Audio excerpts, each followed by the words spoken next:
तो जैसे कि लास्ट एपिसोड के अंदर हमने देखा था, जो गोंग की होती है वो काफ़ी फ़नी तरीके से रोने लगती है और फ़नी तरीके से रोते हुए बताती है कि उसने खुद का नाम जो है वो डेमोनिक आई बताया, जो कि मॉन्स्टर ऑर्गेनाइजेशन से बिलोंग करता है। और अब गोंकी की इस बात को सुनने के बाद में जो डायरेक्टर होता है वो फनी सा फेस बनाते हुए बोलता है कि क्या डेमोनिक आई मॉन्स्टर ऑर्गेनाइजेशन क्या सच में इस तरह की जो चीज़ें है वो इस वर्ल्ड के अंदर एग्जिस्ट भी करती है। और डायरेक्टर के इतना बोलते के साथ ही गोंग की जो होती है वो और भी ज़्यादा रोने लगती है और रोते हुए उससे बोलती है कि मैं तुम लोगों से सच कह रही हूँ। उसने अपना नाम जो है वो डेमोनिक आई बताया, जो कि मॉन्स्टर ऑर्गेनाइजेशन से था। मैं तुमसे झूठ नहीं बोल रही, मेरी बात का यकीन करो।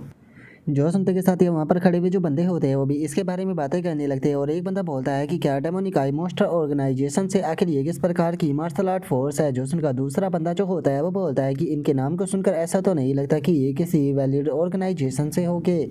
और अब उसकी इस बात को सुनते के साथ ही जो डायरेक्टर होता है वो अपने मन में सोचता है कि आखिर ऐसा कैसे हो सकता है। मैं स्पेशल इंटेलिजेंस ब्यूरो का डायरेक्टर हूँ, लेकिन उसके बाद भी आखिर मैं इस प्रकार की जो ऑर्गेनाइजेशन है उसके बारे में कैसे नहीं जानता। अगर सच में जो ये मॉन्स्टर ऑर्गेनाइजेशन है इसके अंदर जो ये डीमन आई पर्सन था, इसके जैसे ही पावरफुल पर्सन मौजूद है, तो फिर आखिर आपसे पहले ये लोग जो है वो सामने क्यों नहीं आए। अगर ये इतने ज़्यादा पावरफुल है तो ये उस टाइम पर ही सामने क्यों आए जिस टाइम पर ग्रेट जिया का रिकवरी प्लान शुरू हो रहा था। आखिर इस चीज़ को पीछे करने का इन लोगों का क्या मकसद हो सकता है और आखिर इन लोगों का रियल प्लान जो है वो क्या है। और उसके डायरेक्टर के इतना सोचते के साथ ही उसके साथ वाली लड़की जो होती है वो डायरेक्टर से बोलती है कि डायरेक्टर एक बार जरा उस तरफ सामने के देखिए। और उस लड़की के इतना बोलते के साथ ही हम देखते हैं कि जो पहले वो हवा में फ्लोट कर रहा था, अचानक से उसके अंदर से कोई चीज़ जो होती है वो निकल कर बाहर आने लगती है। और हमें पता चलता है कि ये बाहर आने वाली चीज़ जो होती है वो कुछ और नहीं होती बल्कि वही बड़ा सा मॉन्स्टर होता है, जो कि अब साइज़ में बहुत ज़्यादा बड़ा हो चुका होता है और ये हाउ के कंट्रोल में होता है। जिसे देखने के बाद में एक पर्सन जो होता है वो बोलता है कि ये तो वही असुरा मॉन्स्टर है ना। जो सुनकर दूसरा बंदा जो होता है वो बोलता है कि इसका जो अपीयरेंस है वो पहले के मुकाबले चेंज हो चुका है, लेकिन इसका साइज़ और ऑरा दोनों ही बड़े हुए लग रहे हैं, तो क्या ये इवोल्व हो गया। और उन लोगों के इतना बोलते के साथ ही जो डायरेक्टर होता है वो उन लोगों से बोलता है कि नहीं, एक मिनट रुको, जो वो मॉन्स्टर है उसके कंधे के ऊपर कोई खड़ा हुआ है। और उसके इतना बोलते के साथ ही अचानक से हम देखते हैं कि ये हाव जो होता है वो उस मॉन्स्टर के कंधे के ऊपर खड़ा होता है।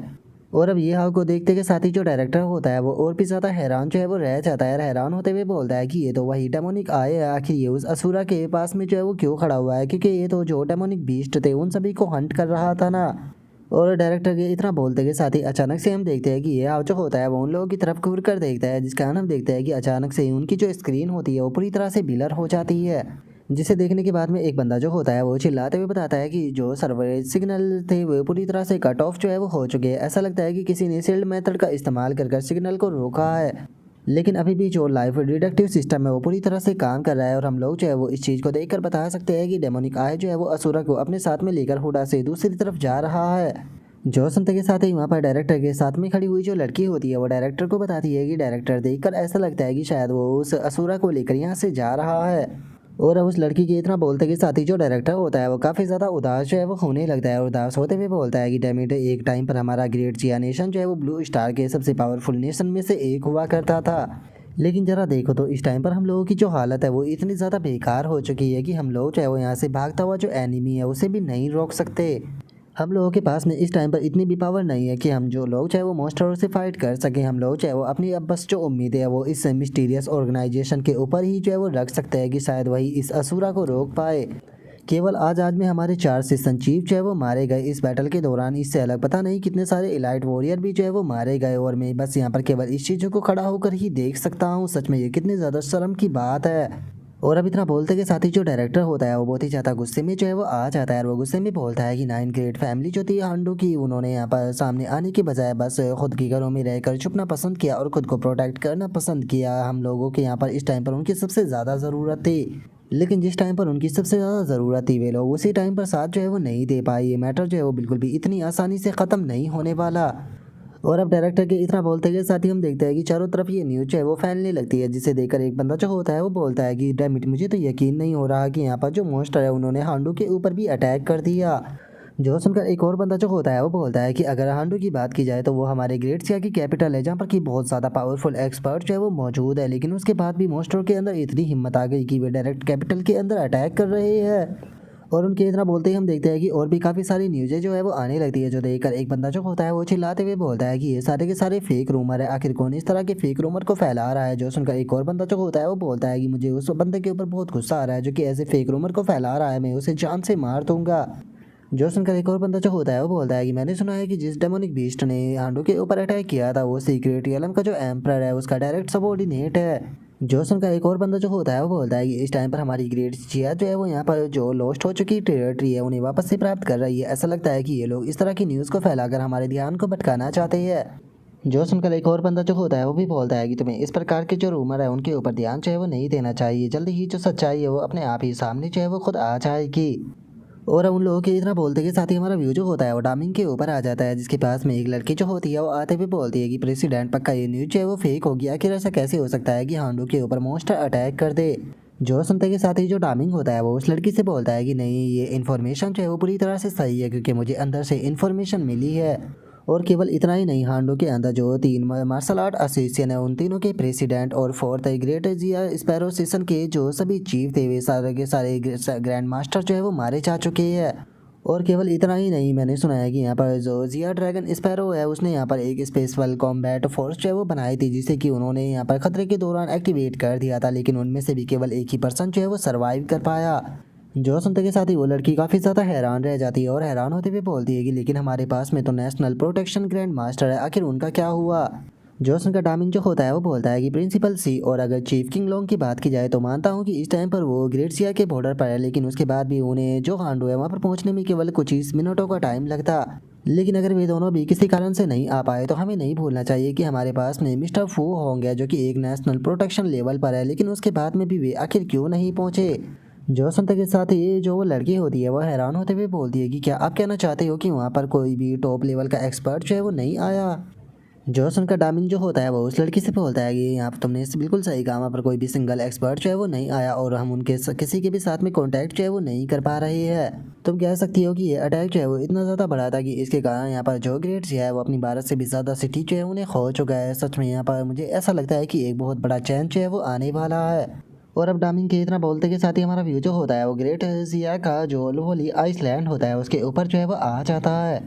और हम देखते हैं कि उस आइसलैंड के ऊपर एक ओल्ड मैन जो होता है वो अपने काफ़ी सारे बंदों के साथ में जो है वो खड़ा होता है। और अब हमें इस ओल्ड मैन के बारे में जो है वो बताया जाता है कि ये लोहली आइसलैंड की जो फर्स्ट काई फैमिली है उसका हेड है। और हम देखते हैं कि उस ओल्ड मैन के सामने अचानक से एक शिप जो होती है वो आकर लैंड करती है, जो देखकर वो ओल्ड मैन जो होता है वो भी वेलकम करने लगता है। और हम देखते हैं कि उस शिप के अंदर से एक पर्सन जो होता है वो उतर कर बाहर आता है, जिसे देखकर वो ओल्ड मैन जो होता है वो बोलता है कि हमारे प्यारे मेहमान, फाइनली आप इस पूरे ओशन को पार करने के बाद में यहाँ पर आ ही गए।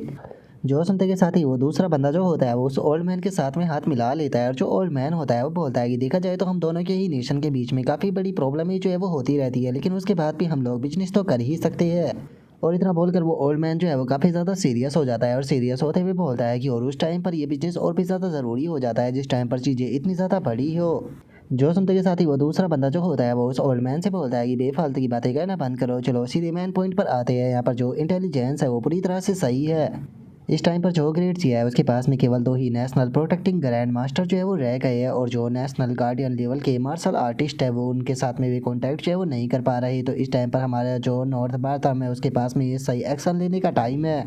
और अब उसके इतना बोलते के साथ ही हमारा व्यू जो होता है वो ये हाव के ऊपर आ जाता है, जो कि उड़ते हुए जा रहा होता है। और जाते हुए ये हाव जो होता है वो अपना जो मास्टर होता है उसे बोलता है कि चूंकि तुम मेरी जो ऑर्गेनाइजेशन है उसके फर्स्ट मेंबर हो तो इसीलिए तुम्हारा कोड नेम जो है वो हल्क होने वाला है। और अब ये हाव की इस बात को सुनते के साथ ही जो उसका मॉन्स्टर होता है वो भी उसे ओके बोल देता है। जो सुनकर ये हाव जो होता है वो उस मॉन्स्टर से बोलता है कि सच में तुम्हारे लिए ये बहुत ही ज़्यादा ऑनर की बात है कि तुम मेरी जो मॉन्स्टर ऑर्गेनाइजेशन है उसके पहले मेंबर बने हो। इसीलिए तुम्हें पूरे वर्ल्ड के अंदर यहाँ पर घूम घूम कर यहाँ पर जो हमारा इन्फ्लुएंस है उसे और ज़्यादा जो है वो बढ़ाना होगा। देखा जाए तो ये इस वर्ल्ड के अंदर चारों तरफ जो सुपर ह्यूमन है वो फैले हुए है, जिसका प्रॉब्लम होना एक नॉर्मल सी बात है। लेकिन चूंकि इस टाइम पर जो ग्रेड सी है वो काफ़ी बड़ी प्रॉब्लम में है, जिसका हो सकता है कि यहाँ पर काफ़ी सारी प्रॉब्लम जो है उनका हमें सामना करना पड़े फ्यूचर में। और मैं यहाँ पर सारी जो बैटल है उसे करने के लिए खुद नहीं जा सकता हूँ। तो इसीलिए मैंने प्लान बनाया है कि मैं यहाँ पर जो खुद की फोर्स है उसे तैयार जो है वो करने वाला हूँ। तो इसीलिए अब ज़्यादातर जो बैटल हुआ करेगी उसके अंदर पहले तुम और जो मैड डॉक्टर है वो दोनों जो है वो जाया करोगे। और मैं यहाँ पर इस मौके का फ़ायदा उठाकर जो सीक्रेट बेस है उसे और ज़्यादा विजिट जो है वो करूँगा।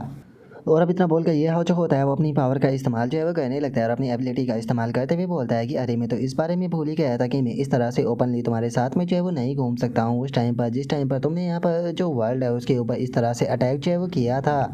तो इसीलिए मैं अपनी जो हेल स्टार एबिलिटी है उसका इस्तेमाल जो है वो करने वाला हूँ। अपनी हेल स्टार एबिलिटी का इस्तेमाल कर मैं खुद को और तुम्हें पूरी तरह से इनविजिबल जो है वो कर सकता हूँ। और अब इतना बोलते ही ये हाउ अपनी उस एबिलिटी का इस्तेमाल कर देता है,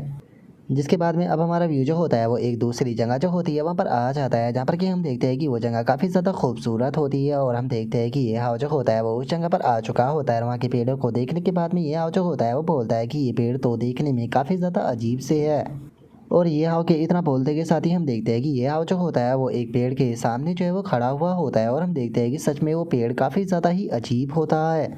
और इससे पहले कि ये हाव जो है उसे उस पेड़ के बारे में कुछ भी जो है वो समझ में आ पाता, अचानक से वो पेड़ जो होता है वो अपनी एक काफ़ी बड़ी आँख जो होती है उसे ओपन कर देता है। और अब एक पेड़ को अपने सामने इस तरह से अचानक से आँखों को ओपन करता हुआ देख कर तो हमारा बेचारा ये हाव जो होता है वो भी अचानक से काफ़ी ज़्यादा घबरा जाता है और बहुत ही फ़नी तरीके से वहाँ पर चिल्लाने लगता है। और अब ये आओ कि ऐसा करते के साथ ही जो हमारा आज का एपिसोड है वो भी यहीं पर ही कंप्लीट जो है वो हो जाता है। तो नेक्स्ट एपिसोड के अंदर देखिए कि आगे क्या होता है। अगर आप लोगों को वीडियो अच्छी लगी हो तो लाइक करना, चैनल को सब्सक्राइब करना। मैं मिलता हूँ आप लोगों से नेक्स्ट एपिसोड के अंदर, तब तक के लिए बाय बाय गाइस।